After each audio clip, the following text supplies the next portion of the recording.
This is my recap of Southern Charm, Season 1, Episode 3, Shep Fail. So, since everyone has either been screwing or drinking the entire season, I have a screwdriver. Get it? And I'm going to recap with it. So, excuse me if I ramble. I am still trying to kind of get the hang of this show. I'm not real big on shows where we just try to figure out who's going to sleep together. I'm just onto dating shows. It's just not my thing. And I'm not finding the characters in general to be overly endearing. So I'm still kind of finding my way with this show. But I'm going to give it a shot. Going to be open-minded. Mostly, though, it reminds me of my 20s. So, in my 20s, I was a bit of a hot mess. Dating a lot. Chasing everything. Not everyone I dated in my 20s was a jerk, but quite a few of them were. And this is just giving me some real bad flashbacks. Anyway, we're going to start off with Thomas, who is 50 and is looking to marry. So, of course, he's looking for a woman half his age. Literally, like 25. Maybe he should try a nice 30-year-old, but apparently they didn't cast any of those. So he's looking at Danny, who seems like a wonderful, level-headed gal. I like her quite a bit. And he invites her over to his plantation to play a little polo. And mostly he just flirts and makes sexual jokes, which is not, I don't consider it to be very effective, but he's not flirting with me, so it only really matters what she thinks. And she's not too impressed either. So, for instance, she either works in the wine industry or it's a passion of hers, so he kind of makes a dumb remark about how he can tell the difference between a $10 bottle of wine and a $100, and she tries to explain that some of that's marketing, and he kind of dismisses her. And then he asks for a suggestion, and so she asks him about what kind of wine he likes. Is he like a robust wine? Does he like, a rustic wine or a fruit forward? And he uses that to make a joke about her being a cunning linguist. So I'm just rolling my eyes because I'm like, wow, rather than talk about something she's interested in, you just make cheap sex jokes. Not working on me, but once again, he's not flirting with me. Then he asks her for a follow-up date at a friend's dinner.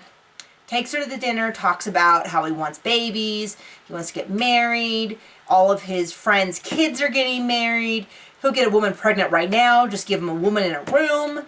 And when she leaves, he walks her out to the car, and he's kind of walking behind her, and he like grabs her face and gives her a kiss, and she's like, oh. And he's like, oh, I thought we were having a moment. And she's like, okay, bye, and like hops in the car and leaves. So she shouldn't have been surprised because he certainly was sending out the signal that he like wanted to have sex with her.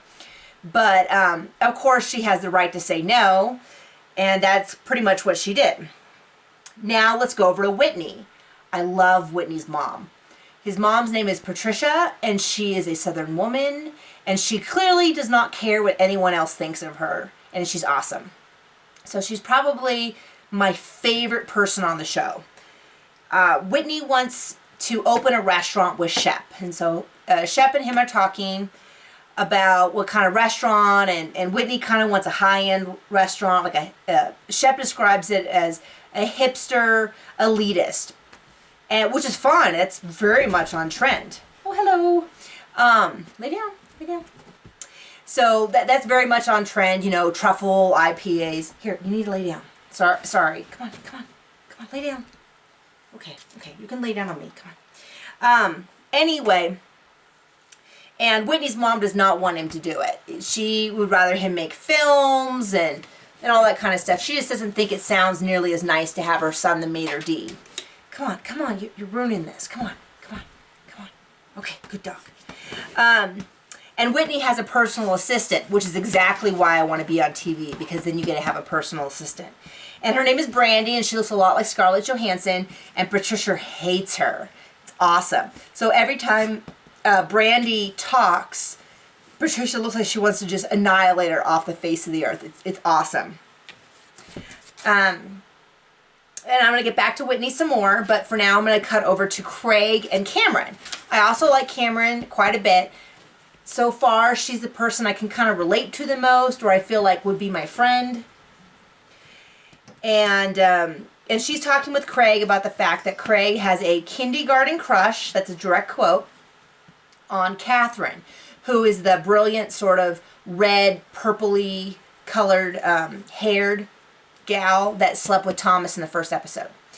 So he's got a kindergarten crush on her, and he's kind of working that. And then Craig goes over and and then also Craig makes some kind of like douchey remarks about how women over 30 are far too old, and he never dates anyone more than a couple weeks. And I'm just like, oh great, I kind of was holding out hope that maybe he'd be a really cool guy because he actually works for a living. But then he made those comments, and I was like, wow, awesome. Anyway, then he meets up with Shep, and Shep talks about that he likes MJ, who's one of the blonde gals that we've seen before. And I'm sorry I can't really tell them apart, but I'm working on it. And in the next scene, Shep has his big beach party where he invites MJ out and all their friends, and he's trying to kind of impress her. And it's not really working because he talks about stuff like, oh, I need someone to rub my back and pay attention to me. And that's not exactly how you like woo a woman. So I'm not very impressed so far.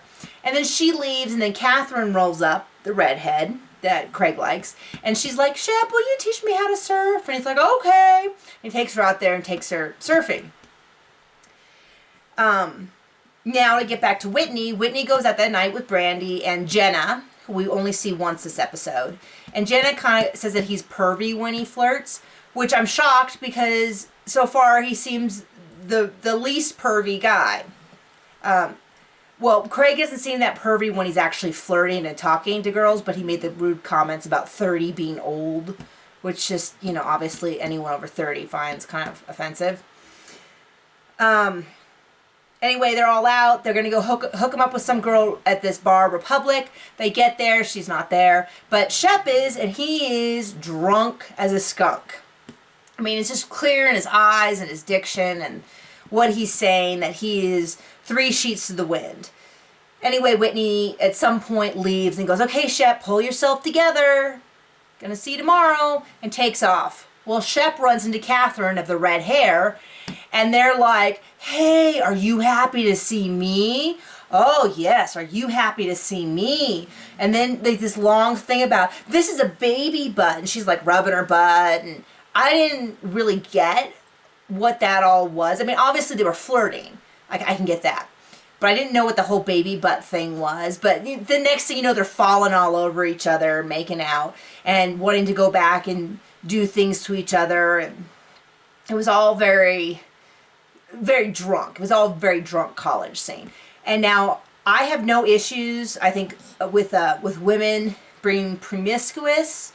I think they should be held to the same standard as men. So I'm not giving the guys a pass, but like, is she trying to get like a full house of Southern Charm, like hit all the guys? Because she just was with Thomas, and I don't know that any of these guys are really worth it at this point with the amount of effort they put in. I'm just not that impressed with them.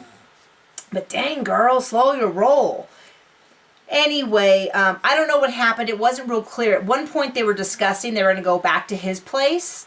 But then they ran into each other the next day, and it was kind of unclear. They're each like, I don't remember how I got home. So Catherine had a blonde friend with her, which was like her friend was giving her the look, like, the look you give your friend when they're super drunk and you're like, oh, I'm so embarrassed for them. Her friend was giving her that look, so I don't exactly know what happened. But Craig finds out that Shep was up all over on his girl that he liked, and Craig is talking to Cameron and like, I can't believe, Shep broke the bro code. And Cameron's like, I'm really surprised. I thought he was all over MJ. And later on, Craig runs into Shep and is like, dude, you broke the bro code. And but he kind of like did it in front of Catherine, and she got all disgusted and like stomped off. And then Shep was like, dude, if I'm rolling up all over on you, that's not really your business, and you don't get to call a girl. And Craig was like, you're a jerk. And he's like, you're a jerk. And then they like all left. And that was the episode.